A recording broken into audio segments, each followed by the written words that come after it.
You're leading a team, you're closing deals, making high-level decisions every single day. But the moment you come home, she starts questioning you. She pushes back, pulls away. And here's the part most men don't realize. The way you lead in business is the exact reason you're losing respect at home. I'm Natalie. I help married business owners strengthen their love life to elevate their business success.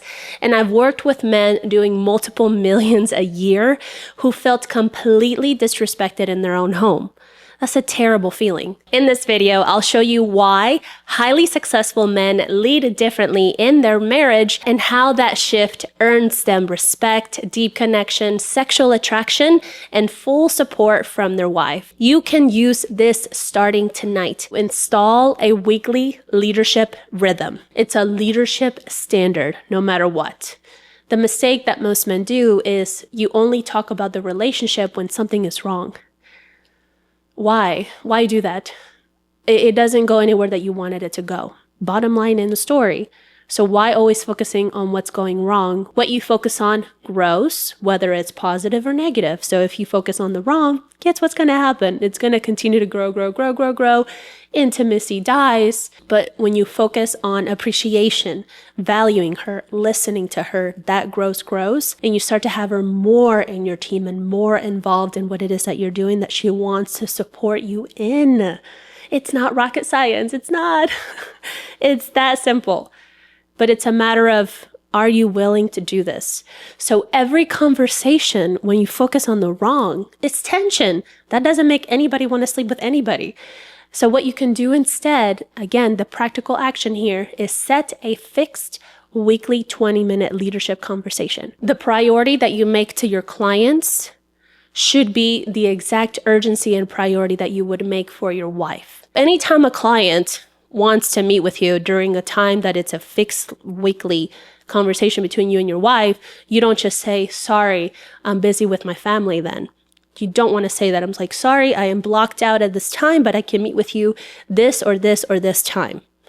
You don't want to give your clients your personal information. You don't want to say, I'm going to meet with my family or meet with my wife. They don't care. And as much as these clients seem to love you and adore you, they don't care. So you want to say, you know what? I have a meeting at that moment, but I can meet with you at this time or this time. Which one works best for you? So you're having that same urgency and prioritization as you have with your clients as you do with your marriage. Wow, that's powerful. It's always going to be the same day, same time every week. That creates cadence. That creates accountability. And exactly how you lead it, you open up with, I want to make sure we stay aligned. This matters to me and you matter to me. Then you ask, this is where it gets great. Before I break this down for you, I put together a free guide on the 5 steps to rebuild respect, connection, and support in your relationship. If you want it, just comment, give me the guide below, and we'll send it to you. What felt good between us this week? Where did things feel off? What would you make this next week better for you? Then you close it. All right, here's what I'm going to focus on this week. This part is important. You lead the standard. You don't ask for permission. Don't be lazy with this. You don't want to skip any week. At least do this for the first couple months until you have a rhythm going on and you're going to see that you're getting closer to her. She's getting closer to you. Sex is going to be even better. Intimacy, connection, yeah. All because you're prioritizing your wife in this matter.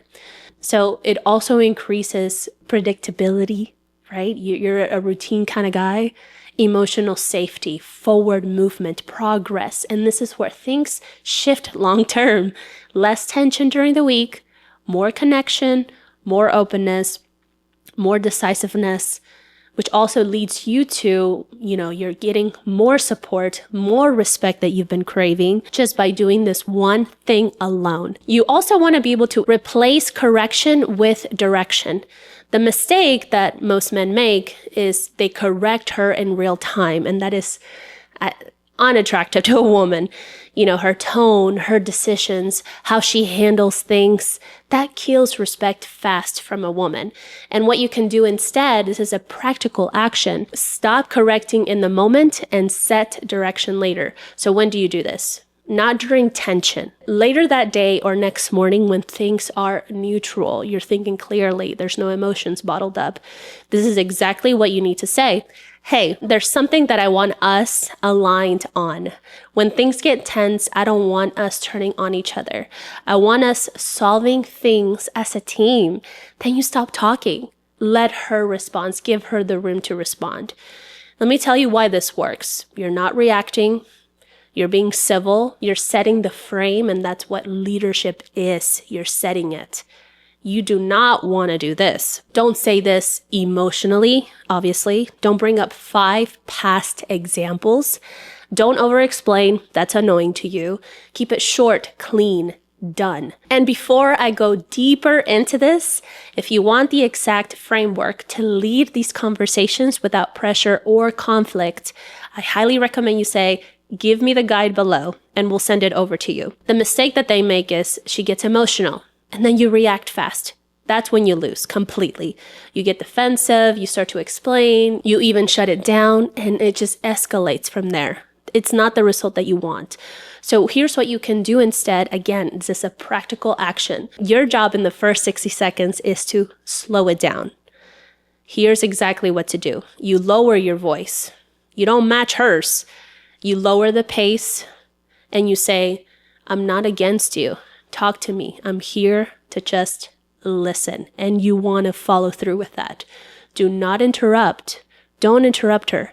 And if she keeps going, say, I hear you. Keep going.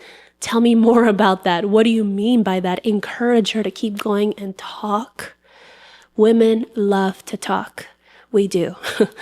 There's no fixing yet. And then after she settles, this is the key. You lead by saying, okay, here's how I see it. And here's what I think we should do. You de-escalate first. You lead second.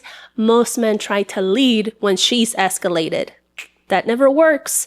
And then the outcome of this is that she starts to soften and she starts to listen to you as well and be receptive to your solutions because you took the time to listen.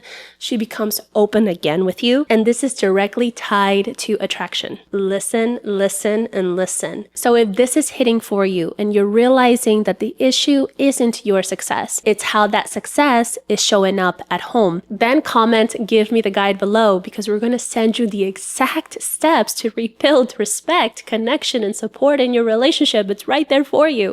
Absolutely for free.